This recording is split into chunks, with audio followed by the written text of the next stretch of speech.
Hi, may peace and blessings be with you. If you're here with me live, please pop in, say hi, say salam.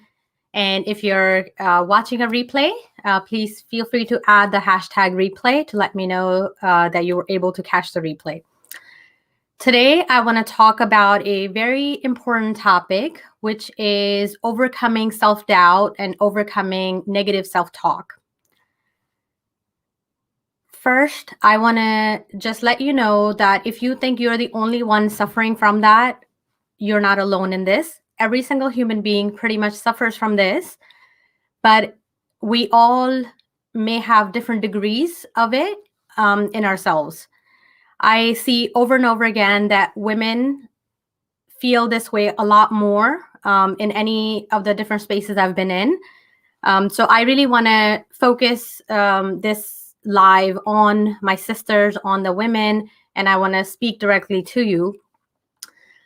I have been suffering from self-doubt for a very long time, and I used to have very negative self-talk about myself. I, in many times, thought that I am not good enough, even though other people would tell me, I know a lot, I have a lot of technical expertise, but deep down, I did not believe that in myself.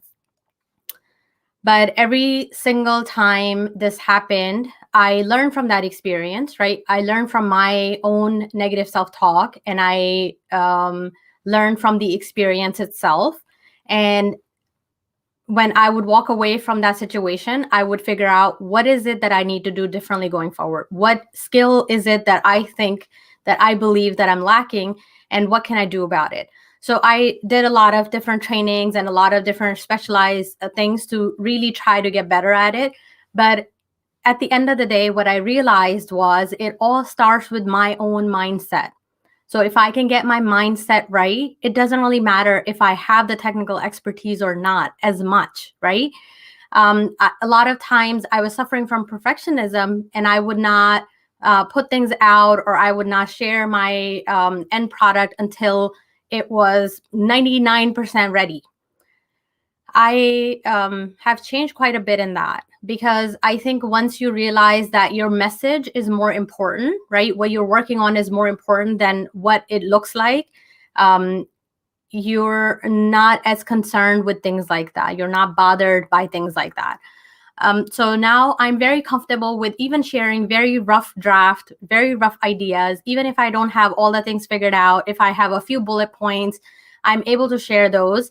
And I've seen that it has become a strength of mine that I'm able to work with a lot of abstract ideas and things like that, even if they're not concrete yet. And I'm able to share those with people. Previously, things like that would hold me back. I would not be able to speak up about it or share things like that. So definitely, it has come over time. But what I wanted to share today was that there are 3 strategies that you can begin applying and using right away to see a big difference. These 3 things took me a very long time to understand and figure out. So I want to save you that time, save you that heartache, and I want to share these with you. So the first one definitely is related to mindset. Going into a situation, if you're focusing on what may go wrong, right? The one thing that you think you may be lacking, you're doing yourself a disservice, and you're doing the others in the room a disservice by not bringing the other 99 things that you're really, really good at. You in that moment are choosing to focus on that one thing that you may not be that good at. So I want you to begin to focus on the positive, focus on something that you do bring to the table, anchoring yourself against something that is extremely good in that situation, even though there are 19 other things that may be wrong. Let me give you an example. So many times, like I see that if we're late, we're about to go into a meeting, we're running, chasing the time, and running down the hallway or something, and we walk in the door, we look distressed, and we walk in and we say, sorry, I'm late, sorry, I didn't come on time or whatever. Instead, reframe it in your mind and say, thank you for waiting for me, right? You're speaking from a place of power, and you are not so bothered by the fact that you're late. And I'm not suggesting that you be late all the time, but what I'm saying is that if you in that moment focus on being late, you're going to kick yourself the whole time you're in that meeting, and you're not going to be able to fully be present and fully focus on what's being discussed and stuff like that. So we kind of need to, get over that by anchoring ourselves on something positive. So please tell me, what is an area that you struggle with, that you need help with, where you can definitely benefit from anchoring against something positive. Please share that in the comments with me. Okay, so the next strategy I want to share is, I'm a big proponent of this one, is visualization. If you can visualize in your mind, and you can also add in the positivity that you're going to play to your strengths in that moment, right? And you're visualizing, you're going to be so far ahead. I wish that somebody had taught me this long time ago. I've been able to achieve amazing things by visualizing. So at the beginning of my day, especially on the days when I have some meetings where I'm not yet comfortable, or the area that's being discussed, or the topic that's being discussed, it's not my area of expertise, but I'm still asked to be there. I visualize myself in that meeting, and I visualize that I am successful in that meeting. I tell myself that I am there, I am present there, not by chance, because I'm going to add value, right? I was asked to be there. There's a reason for it, right? God put me there because there's a reason for it. So once I'm anchoring myself against all of these positive things, and I am visualizing that I'm doing great, being in that moment, and even if there is a difficult topic or something that has come up, a conflict has arisen, I am walking myself through it in my mind, right? How I'm going to deal with it, what may happen. I go into a lot of detail with that.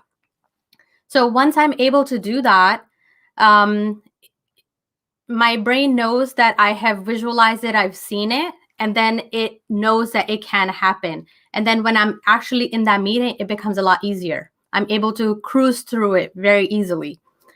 I want you to be able to do the same thing. So please tell me in the comments if you have used visualization, if it's helpful for you, at what times do you use it? Do you use it regularly or not? Please do share with me. And the last strategy I want to share, I really wish that somebody had taught me this sooner too, is that bring your own support system with you. Bring your own support team with you. So at work, I knew that there were some things that I was not as good at. I had someone from my former job. I saw that he was a very dynamic speaker. He was very comfortable, sharing his ideas and never feeling shy or anything like that. And I used to see that, and I was like, I want to be like him. So I asked him to be my mentor. And this made such a huge difference in my life, in my work life, because I could very openly speak about the self-doubt that I had and the negative self-talk that I had with him. And he could kind of coach me through all of that. That has helped me so much. And anytime I needed help, or, I was trying to dry run something or whatever, he offered to be there, right? And it made such a big difference. So I am bringing my support system with me to meetings where I don't feel comfortable. I do this at home as well, right? My 12-year-old is my support system. Before I get on this live, he comes over, he gives me a hug, and he tells me, Mommy's going to be great. It means so much to me. It has made such a big difference in my presentation, how I'm able to speak and how I'm able to share different ideas and things like that. So don't be shy about bringing your own support system with you. Confide in one friend or one mentor or a couple of people that love you no matter what, right? That appreciate you no matter what. They actually see the good in you that you're not able to see in you. So bring them along with you, and they're there to give you that positive feedback. They're able to help you through all of that, right? So it's not all there. It's not that they tell me all the time that everything is hunky dory. They do give me constructive constructive feedback as well, but in a very positive manner. So through all of that, I think I have been able to overcome a lot of the self-doubt, a lot of the negative self-talk. So now I catch myself whenever I have negative self-talk, whenever I'm begin to go down that path, I immediately say, what is something positive that I can anchor myself against, right? What is something positive that's going to happen in this situation that I can focus on? So whatever you focus on, you're going to make your reality. So please choose to focus on positive things in yourself and begin to see those in yourself, because others are seeing it left and right. We're kind of blinded by it. We're not seeing that clearly because we're focusing on all the negative aspects of things in ourselves. So I really hope that this was helpful. If this was, please share with your friends. And I will be back on Saturday at 8 p.m. Eastern time again. I believe we're going to do that for this week. And I will see you then. If this was the first time you were catching me live or watching my replay, I am Timmy Mirza. I am an Agile certified practitioner. I help busy moms optimize their time and maximize their impact. And I will see you next time. Please share in the comments how these things apply to you, if this is helpful, what other techniques you use to overcome self-doubt and negative self-talk. Thank you so much. See you next time. Bye.